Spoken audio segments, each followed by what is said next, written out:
Hello and welcome to Nutrition and Alternative Medicine. I'm JJ Flazanes, your host. Thank you for downloading today's show. Today's show is brought to you by whalewisdomretreats.com. How would you like to know the top 10 places in the world to swim with dolphins and whales in the wild for free? Now, of course, you can check out whalewisdomretreats.com. Anne Gordon runs retreats where she takes you to some of these places in the world to swim with the dolphins and the whales in the wild. And it's a guided event and retreat that has all kinds of different healing properties involved and plans and excursions that you can do with her. But even separate from that, she has compiled this list. So in case you're taking a vacation and you want to go swim with wild dolphins and whales on your own, you can download it and choose accordingly. So go to whalewisdomretreats.com and download your list today. Today's show is also sponsored by The Next Big Step. I was talking with a friend today about the idea of living our passion, living our dreams. And today's show, Are You Living an Evolved Life with Iain Grae, is what I love about this conversation is he is also very much about integration. It's about taking every part of who you are and manifesting from a spiritual perspective and not necessarily working in a logical way, but working in an inspired way. And really, there's no other place that I know doing it. Of course, I'm not necessarily in the world, so please forgive me if there are places that, other than things like Esalen up in Big Sur, and they do workshops all the time. But I'm trying to provide a different kind of service that I think is unique to me and to you, which is bringing other spiritual entrepreneurs, spiritual seekers like you and me together. And I was talking to this friend about the idea of inviting people and getting people inspired to take control of their life in different ways. And you know, I also am connected to all kinds of different business people and entrepreneurs and people who sell things. They teach you how to sell. And the idea of sales for most people is kind of icky. And what I love about what I'm doing here, and I don't feel like it's a sale. I'm inviting you to an event where I know, because I'm living it, I know that sometime in your life, you feel like you're alone in your family, with your friends, with people that you work with, because you want to be having these kinds of conversations and you're not. And so you're getting it from my show because you tell me. I get wonderful emails from you. Thank you so much. I'm so glad that the show inspires so many of you. It definitely keeps me going and it warms my heart knowing that it's making a difference. So I don't want you to feel alone, and I don't want you to feel disconnected. I want you to invest in yourself and your happiness and come have an amazing experience with me, with us, in a place where other people like you will be. Because there's nothing worse than feeling like you're in life by yourself and that no one gets you and that you can't be who you really are. It's so awesome to be able to rest in knowing that everyone in the room, if nothing else, thinks a little bit like you because they're spiritual weirdos too. They love astrology, they love law of attraction, they love crystals, they love essential oils, they like to burn things, they like to purge, they like to do all that kind of stuff. And that's really why I've created these live events. And yes, there's one in January that you can plan for, Releasing What Weighs You Down, January 10th through the 13th of 2019. But can you really wait that long? I can't wait till the next event. It was so much fun in January to have everyone together and to have the experience and the community that was built and the friendships and the connections and just that knowing that there are other people out there who are like you. And it feels so much more serene and connected. And I know for myself, having you guys listen to the show and then tell me about it definitely helps me to serve a purpose the greater than my life, greater than who I am and what I do on a daily basis. It takes everything that I've experienced up until this point and makes it more meaningful. I've got so much to share with you in the next couple of weeks, and I don't regret a single moment of anything that's happened to me and things that I've chosen because it's brought me here. And being with people like you and people who listen to the show and people who are searching and wanting to talk about the same things I am is what is just so magical to me. So this is my plea to invite you, listeners of my show, to the live event. There is a limited room and there's a payment plan and you can share a room with somebody, and there's a shuttle from the airport directly to the hotel. You don't have to rent a car because we never really leave, and it's going to be really fun, and I promise it will be a super experience. So anyway, just think about it, jjflazanes.com. Go to to the events, or you can go jjflizanes.com/next big step. So let's talk about today's show. Are you living an evolved life? Iain Grae is a serial entrepreneur who lives life with a passion for creating inspirational experiences. He started his first small business in his teens and continues to build his portfolio. His first major success came in his mid-20s when he founded Innovation Ads, Inc., a New York-based advertising agency which grew from just himself to over 150 employees in just 3 short years, at which point he sold it. Iain currently owns San Antonio Raceway and Cycle Ranch MX Park, which allows him to build family-friendly events that enable people to pursue their childhood dreams. He uses a unique management style to empower his employees and customers alike to make the experience all that they want it to be. Iain sees life as a quest for continuous education and firmly believes in the law of attraction and the power of positive belief. He attributes his success to surrounding himself with great people and always being ready to learn something new. Welcome to the show, Iain. I'm so excited to be here. I did a little bit of a podcast marathon and listening to some of your past podcasts before this, and you just got some amazing content, and some of it is really deep and some of it's really simple, but it's all got really great value. So I'm really excited to be on here and bringing some of what I've been able to accomplish in my life and the little practices that I do to help usher in heaven on earth to anybody listening. So if you guys are wanting more heaven on earth, stay tuned. Definitely. We met at New Media Summit this past April, and Iain's energy, I definitely recommend you going to evolvedlife.com, and I will spell that for you. It's EVOLVE. So evolved, just regular evolved, but life it's LYFE instead of LIFE. So evolvedlife.com. Iain's energy is very magnetic. You're like a spiritual rock star. I think that's what I called you when I saw you at the pool when we were recording for the Nice Guys on Business podcast around the pool, and the glasses and the sort of the Steven Tyler like hair, even though it's not that long, right? You have that kind of spiritual rock star going on for you. So what I really remember, it stuck out for me for your pitch. You were talking about money and what you had gone through in your life and how you had gotten to where you are right now on a financial level. And while that intrigued me, I kept thinking my audience is not necessarily all about, yes, there's money involved in some of it, but it's really more health and wellness and definitely more spiritual. And of course, at the end, he says, and woo as fuck. And I said, okay, that's it. Yep, you can be on the show. So because now you're tying in the physical to the spiritual.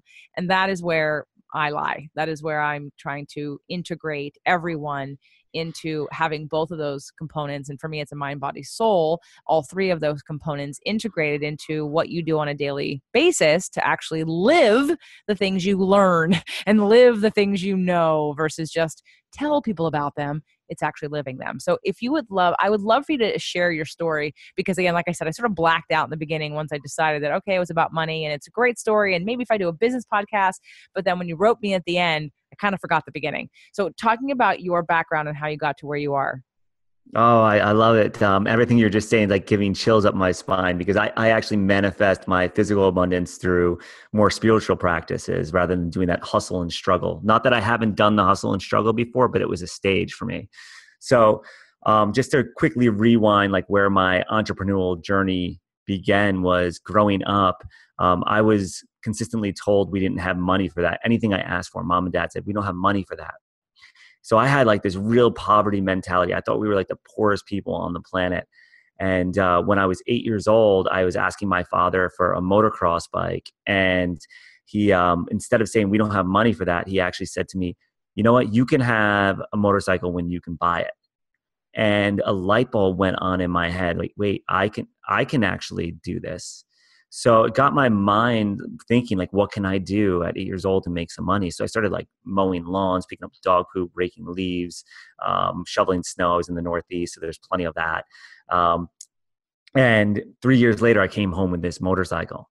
And my father was like, what did I just start right now? What just happened? So my entrepreneurial journey, my ability to take responsibility for my own personal outcomes, kind of got seated there, along with some books that were given to me, mostly by my father, Think and Grow Rich, As a Man Thinketh, really getting my mind in a straight place and kind of learning this innate ability to manifest without realizing what I was doing. And I took some of those practices and some other things along with me into racing motocross, worked my way through the ranks, got a pro license with that, hung my jersey up, graduated high school early, graduated college early, went into sales. And I was just like winning at every single thing that I did. I was used to like getting out front in the start in the motocross races and finishing at the checkers, like way in front of everybody. And then I was taking those same strategies into my life, whether it was in school or sales. And it wasn't because I was smart, like in terms of like, there was a lot of people that were a lot smarter than me, but I could like had this ability of pulling information out of thin air, and I didn't even realize what I was doing. So at 21 years old, I'm doing sales and I'm making like $14,000 a month living in my parents' basement. And it was a pretty cool ride. And had all this excess money, but I hadn't traveled the world or seen a lot of things. And I decided that I was going to leave a sales job and go travel through Europe, and just as an adventure with a backpack by myself. And I ended up finding myself in Spain and ended up meeting a Swedish girl, ended up getting a visa to go live in Sweden. So I ended up actually selling in Swedish, doing phone sales in Swedish within the first 6 months I was there. And it was a really exciting time. But at the same time, my money started running out. And this was like my first time really starting to feel like a little bit like a failure. And it started turning me into a nasty person because I was unconsciously competent in these ways of manifesting before this. And now I've stopped practicing them in my relationship, in my new job, and I was feeling horrible about myself, and therefore everybody around me was going to be miserable. I was even actually on supplemental housing income. And when the money finally ran out, I had to go back. I realized the only thing I could do right now is leave. I was not being a good boyfriend, good partner, and it was showing up in the relationship in ways. And at the time, I was blaming her, of course. It was all her fault. But I ended up back in my parents' basement, like broke and heartbroken, a completely different place than I was before. And with that, I was able to like really get into that deep depression and feel how horrible I felt, and realize that my self-worth was so connected to some of these other things that were outside of me. And being that I was always an achiever, I went right back into achievement mode. So I got another sales job, did really well with that, paid off any debts that I had because I borrowed money to even get back and forth to work and even pay for food. And the moment I did, I started my own advertising business. And within just over 3 years, I was able to hit every single one of my goals, actually sold the business for near 10 times what I had written down as my goal, my 5-year goal 3 years earlier. So here I was in this great place and sold a business, not even 30 years old, set to retire, went into celebration mode. And then I went into another big dip. And I hadn't learned all the lessons that I previously could have when I had the dip. And now they just showed up in a magnified way because I had no purpose. And I stopped practicing all of my spiritual elements because I had no purpose in life. So I was just like celebrating, and I started becoming pretty miserable. Okay. And now what happened next? So we have we're hanging on, Iain. What happened after you got, you sold your company, you had money, but now you're depressed again because now you have no purpose. How did you find your purpose? Yeah. So I thought I'd just take a pause in case there was anything you wanted to stop on, because it's a long time of journey. So I didn't know if there's anything you wanted to jump in on there. Well, the only thing now that you're pausing me, I'll go back a second because I did want to know first I want to know what's your sign, what's your birthday? I'm an Aquarius. You're an Aquarius. Do you know anything else about your chart? I am in the week of genius and the day of the aloof icon. As far as anything else in my chart, human design. Like your moon sign? No, like your moon sign. No, astrological, your moon sign. Oh, I have no idea. Okay, you're an Aquarius. Okay, that's good to know. And how old were you when you sold your company? I was 29 years old. Okay. No, I'm good. I'm just, I'm listening, I'm visualizing, I'm seeing in your parents' basement, I'm seeing you off in Sweden and then back in your parents' basement. And I know we're getting to that crux of the main lesson here that took you from not learning it the first time to now what you're about to share with us. So go ahead.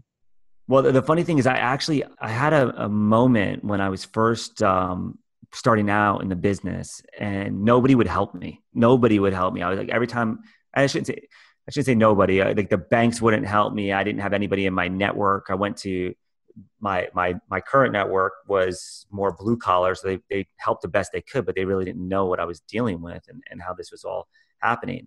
And I went to an entrepreneur organization event, and they actually wouldn't let me in. And I didn't have enough of the documentation to prove that I was a real entrepreneur by their standards. And I got ushered out, and I was like, what is going on here? Like, this is ridiculous. These are supposed to be my people. And it was a cold, windy, rainy New York day in November. And I remember putting my hands on my face, and I'm like, my God, what is this? And I looked up, and it just struck me that, wow, I just immediately took an oath, and I didn't even realize that it was like divinity talking to me. I didn't realize I was channeling something. And it was like, when I figure this out, I am going to help other people along this way and make it available to everyone possible. What is the formula to create magic and wealth in one's life? So I had even forgotten that. After I sold the business, I went to Miami, partying for a little bit. That was a lot of fun. And then I realized I didn't have the purpose. So I got back into motocross because I had forgotten about this oath. And I started traveling around the country, racing motorcycles again. Actually stopping at national monuments. I got this rock star tour bus and started a social media company around motocross, grew it to 60,000 users, sold that, bought a motocross track, ended up buying a drag strip. And I didn't realize that I was doing all of that in a way for me to learn how to build community and how to interact with thousands of people at one time. And it was a really neat experience. And as I got more proficient in doing that, I remembered this oath that I took, and I created out this course, Millionaire Prowess, that helps people to actually learn the 10 principles that I used, that I follow any business. And when I use those in those businesses, success automatically happens. So there's some practical stuff in there. There's some woo-woo stuff in there. There's some more mathematical type stuff in there, but it's really a formula that I was able to reverse engineer what brought me success in business. And I apply this to other areas in my life and also get this success as well as a result of that formula. But what became deeper was, as I started to discover this purpose, I started to remember things like meditation. And I didn't necessarily meditate when I was younger, because when I was racing motorcycles, I got into that flow state. And I got into a meditative state, like where the whole world just slowed down. So it became my meditation. So meditation can happen when I'm at the gym. Meditation can happen on a job. Meditation can happen when I'm engulfed in an activity, whether it's practicing the guitar or drawing, or even now I've gotten to the point where like most of what I'm going to be saying is going to be channeled. It just goes like straight through, like the brain doesn't turn on with any words, unless it says, hey, pause for a second. So what's happened is, with Evolved Life, is I've deconstructed all the practices that I use in my life that actually bring me to this centered place of alignment. And I really got revealed this by doing the practices, seeing what worked, doing plant medicines, and having very clear rituals around how my day is going to unfold through meditation, breath work, and the like. So that's really where I'm at now. Is I'm literally experiencing heaven on earth, and I feel like I'm playing a game of chess with all my outcomes and being able to see farther out than ever before, allowing me to really trust in divine order and just be in flow state on the daily, on moment by moment. And there's times where I get knocked off. So don't get me wrong, I'm not perfect at this yet, up until now. Maybe now moving forward will be different. So I'll just put that intention out there right now, that for now on, I'm never going to fall asleep again. I'm going to stay wide awake and conscious and be in this divine flow. So as long as I practice these practices, it allows me to stay in that flow. And those people in the past that would have came in and disrupted it, they don't phase me anymore. The situations or outcomes, they don't phase me anymore when it doesn't happen exactly as I intended to happen, because I know that there's a higher order of things, and I'm connected to that. And I'm just a player on life. So, a few things that I love about what you said, and I'm going to use my law of attraction speak to also deconstruct and reaffirm in different ways for the people that are listening to the show who have followed me in that sort of language.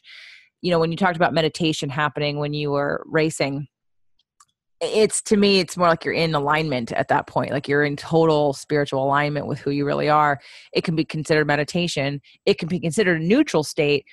To me, meditation is about coming into neutral and Mm. releasing resistance. But see, when you're racing, I think you're not in neutral, you're in high, like you're in freedom, you're in love, you're in peace, you're in connection, and it's not neutral. It's just connected. And I know but we also, people can get high during meditation in terms of your, you know, your energy and feeling that burst of positive energy because you've released resistance. But I, like you, find my deepest, most connected place when I'm in action, like rollerblading. I've got the beach next to me here. And when I'm rollerblading with music in my ears, it's almost like my left brain is busy listening to the music and my body is busy rollerblading. So now I have this clear channel for my right brain to tap in and get any messages that I may need to hear or any downloads that are available to me. And it's funny because there's so much going on, but there's this clear open channel where I can hear very clearly. So I agree that meditation doesn't have to happen being quiet or sitting down, depending on how you use meditation and what you're looking for. So I think that's really cool. And in terms of, you know, you're an Aquarius, which makes sense to me as an air sign, that the more you feel flow, the more you feel sort of movement and air and freedom and flexibility in that way, you stay in alignment with who you are. And the fact that even Aquarians are known to be sort of social justice providers and helpers and humanitarians and wanting to kind of get behind the underdog and to help people in that way. Sometimes it's political, sometimes it's not. But I think that all fits so perfectly within your, I mean, again, all I've done is I know your sun sign, but and your story, but there's so much more in that I'd love to dive into. But now taking that, because again, you have a broader perspective, being where you are, you do recognize that you aren't the norm. Yes? Well, I mean, in some, I think everybody has the capacity, and everybody's born with gifts, and some people are withholding their gifts or just giving their gifts away. So it's just a matter of how I choose to show up and who I choose to be. And so it's a kind of an interesting conundrum because I see the greatness in everybody that's around me, and they may not see it. And that's really maybe the only difference is when somebody's got the programs running the limiting beliefs, or they have conflicting beliefs, conflicting intentions. So that obviously will mess with the law of attraction. I heard you mention that earlier. And that's one of the things that I had to get to the opportunity of unraveling and peeling back layers of onion, which later became like a flower blooming, like petals instead, once I got past the outside.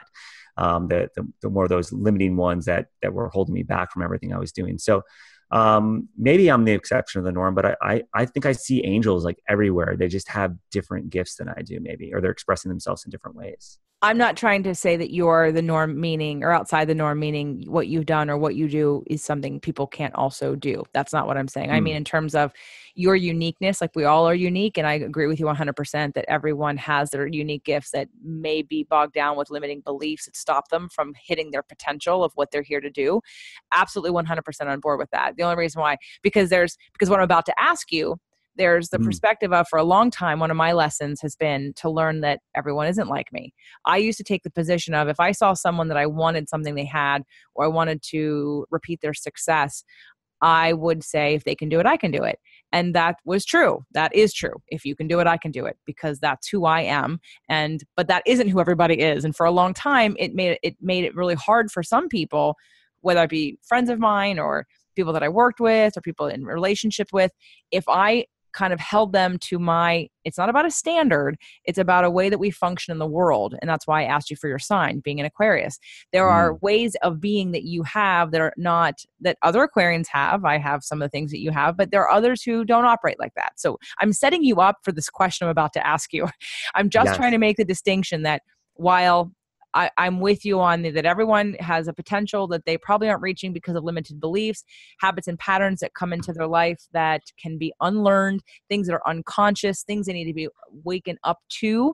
on the board with that, what I want to know from you is, what do you think, taking that in consideration in terms of that, you have a certain speed in the way that you life, and there are certain people who are opposite of you. Like, who would be opposite of you is someone who's very left brain, like let's say a Virgo, who is really concerned about their space and they won't take chances, and they're not risk oriented. They're very calculated and a little bit more controlled because they feel safer there, not because they have a limiting belief that they can't do it. Yes. It's just the way they do it is different than the way you do it. So with that said, what do you think a general overarching, like a couple different things that get in people's way is? The people that you've worked with over the years with Evolved Lyfe, and just maybe one-on-one, or any of the things that you've done with people to help them get over their whatever's stopping them, their barriers, so to speak. What are some of the things, it could be 3 or 5 or 2 or 1, whatever, that come to mind of the things that really stop the majority of people in their life to achieving what they want?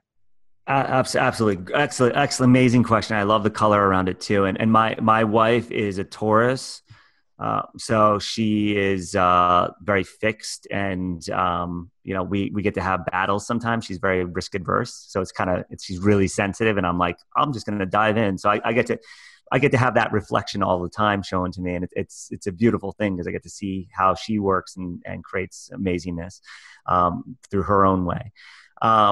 So I think that really the biggest thing that's going on right now that seems to show up is that so many people let what other people may think about them stop them from being an action to who they really are and they know to be true in their heart. Like, number one is this people pleasing mentality. And what ends up happening is every attempts to sugarcoat everything and stops being direct. And what ultimately ends up happening is there's a lot of illusions that are created and a lot of meanings given to what's said versus actually taking what's said, because people are dancing around the truth. And it creates this unintended level of dishonesty is really what it is. And when that happens, then false agreements are made, and nobody's really happy with the outcomes when those agreements are kept, because they didn't ask for what specifically it is that they wanted or intended to create. They didn't make their intentions clear in some way, shape, or form. And that's probably the biggest thing that I see, like when I go out into like the public, people really kind of seem to dance around what their truth is, and they may not even know what their truth is.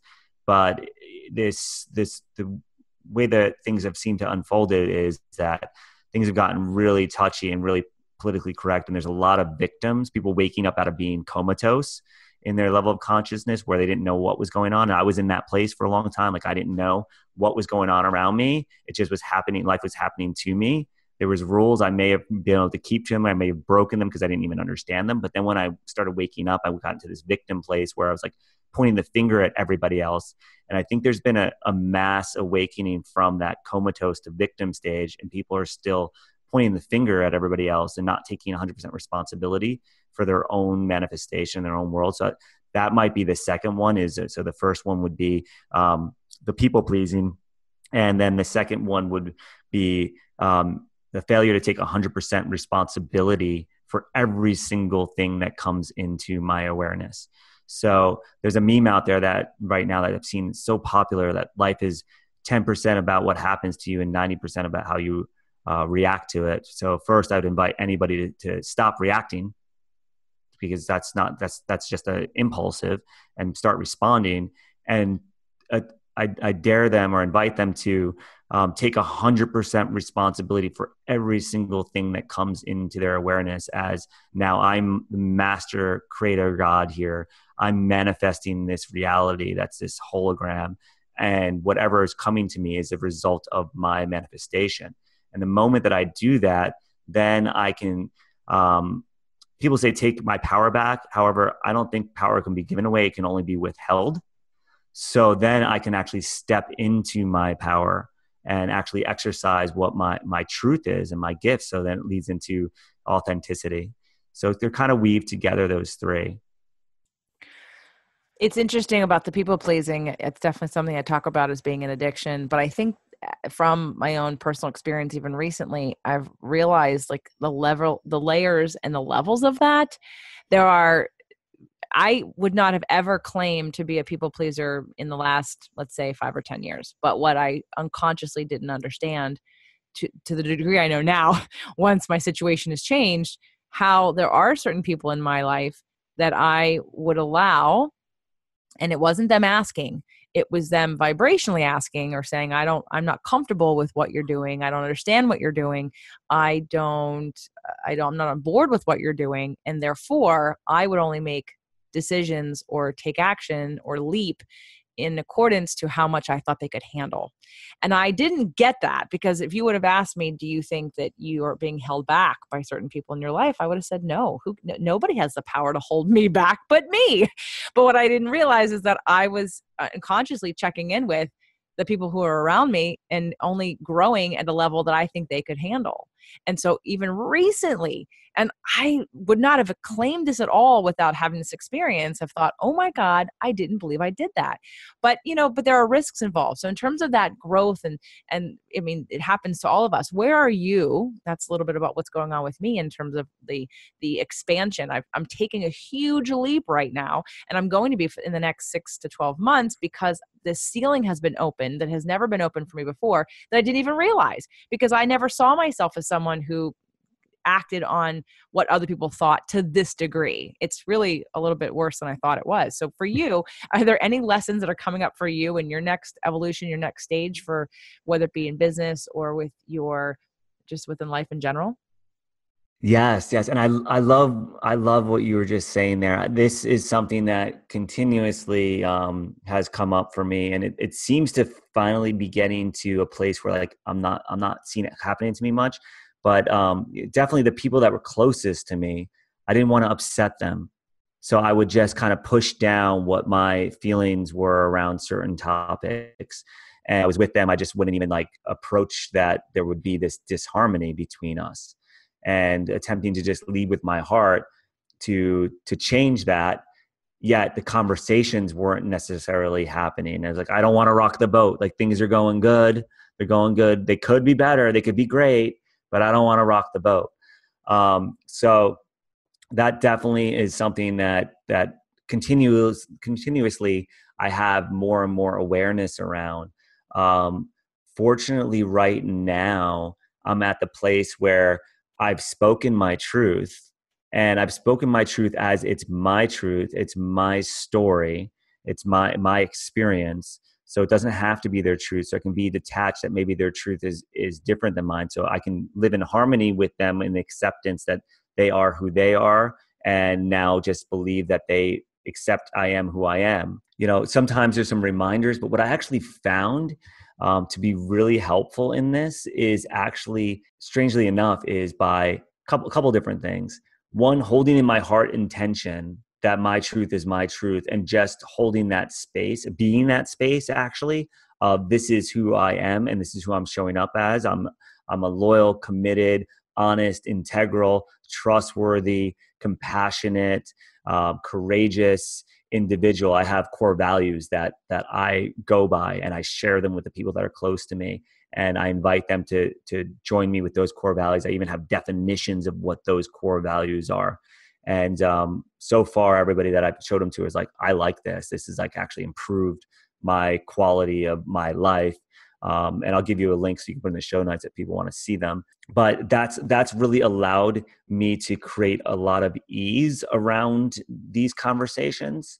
Another thing that I've been practicing very intentionally is actually starting those conversations that may be a little bit in conflict because I had failed to speak my truth previously, starting the conversation off with a very clear intention. Like, I'd like to set an intention that we have a conversation to repair this relationship or expand this relationship and bring it into better harmony, and invite them to expand on that intention. And once I do that, it moves us from the opposite side of the table to the same side of the table. And I teach a lot of the methodologies in this and Evolve Life and all the introspection that goes along with it.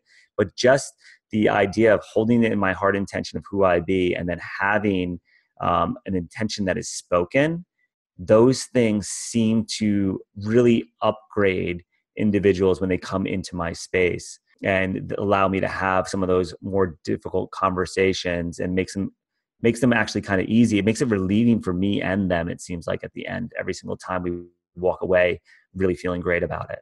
Well, those sound very helpful. And actually, if you want to tell us the website, because I don't do a lot of show notes. I mean, like others do, I used to post all of the different, but since I have like 6 different podcasts, people just get the information from what we talk about on the show. And then in your bio that I put on the show notes when, whatever people click on, but there's not like a website we're going to direct them to. So go ahead. Yeah. So it's evolvedlife.com. Life has a Y in it /core-values. And you see the first, I think 6 are on there. The first 6. I have some other ones that I share when I get into like a deep business relationship, but the first 6 are like deal breakers. Like, you're not even going to be my friend if you're going to lie to me. We're not hanging out. You're not going to be my acquaintance. We're not even having a drink together.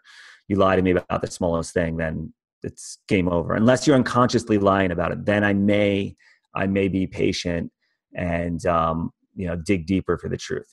And that's a good experience for me to do. I look at it as somebody lies to me. Now I have a sparring partner.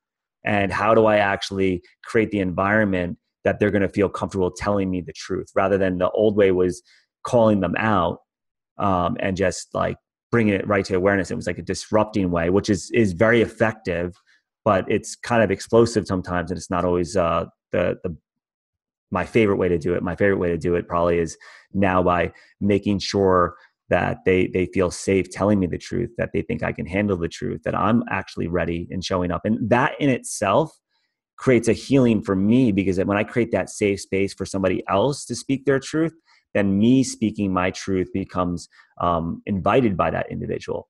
So it's like I'm in the walls of the Matrix rather than being out into the whole physical realm. It's like I can actually just see how I'm changing the way somebody is operating, at least while they're around me. They might go back to the other way that they were when I'm not there, but at least when they're with me, they're showing up as angels.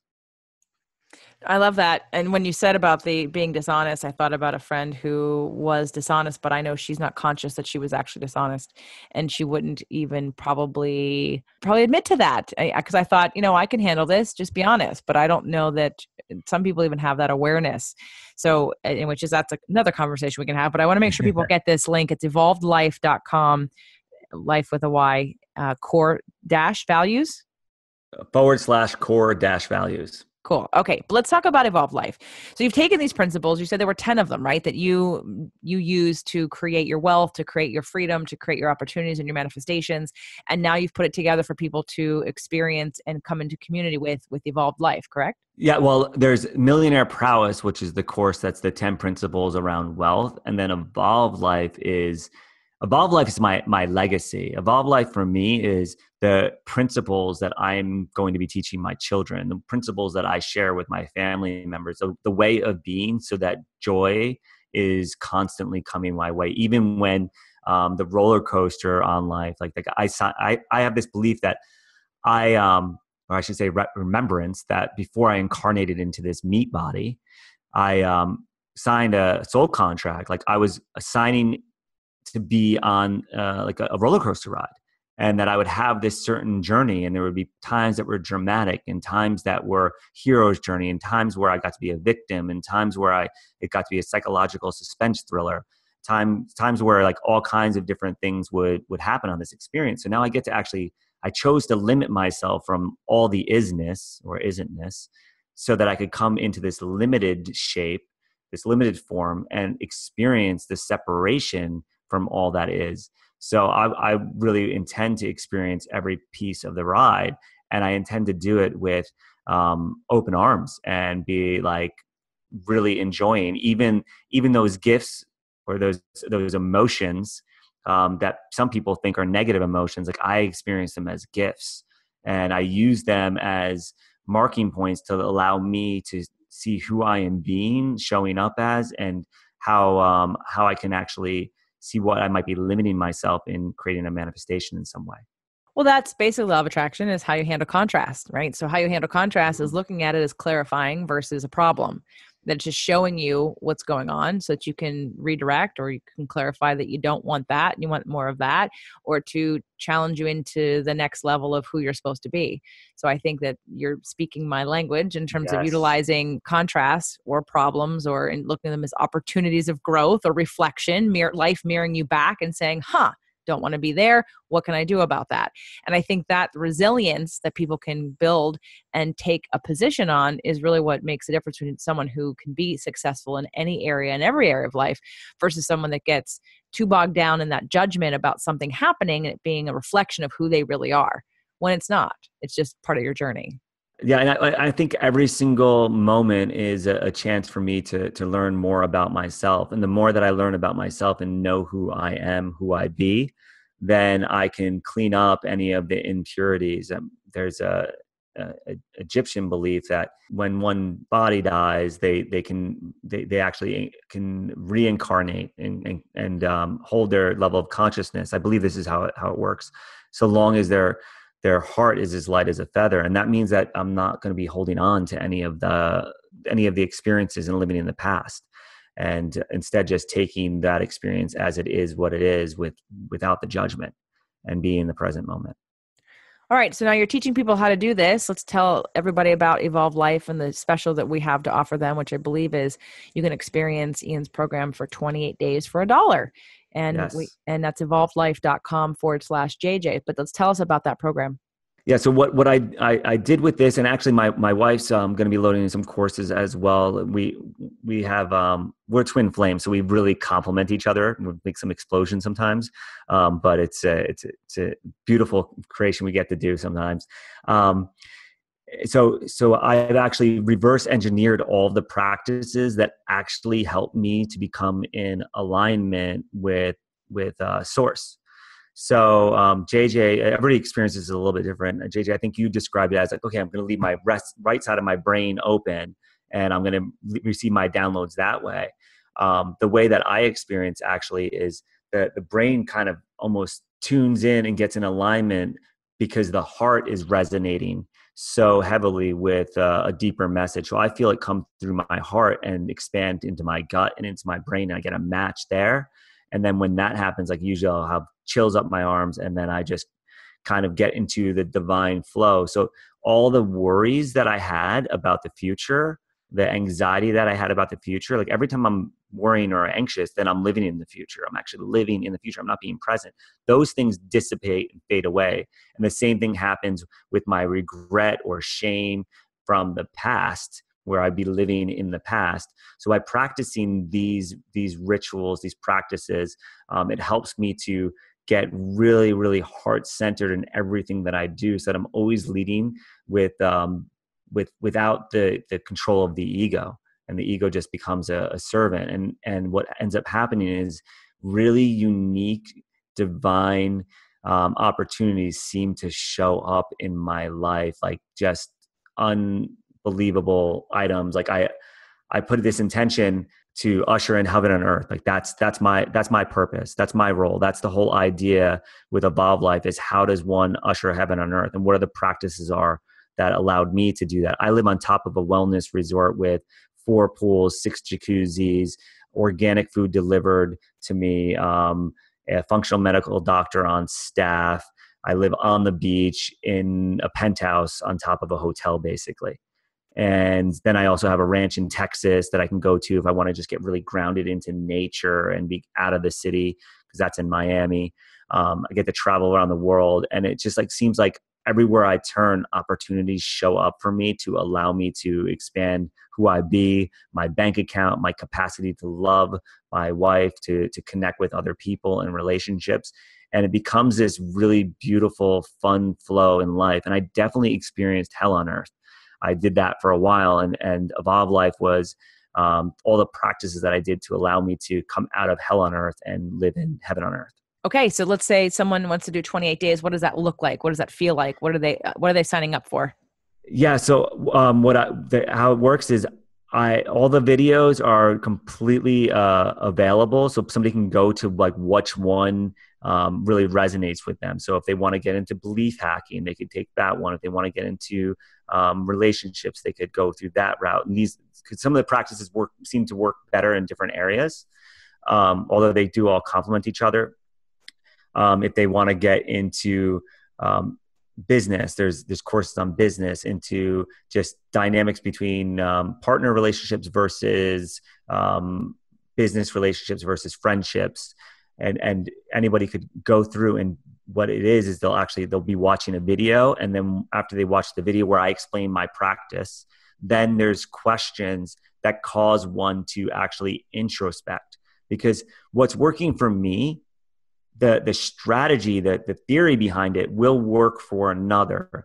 However, what's true for me may be different than what's true for another.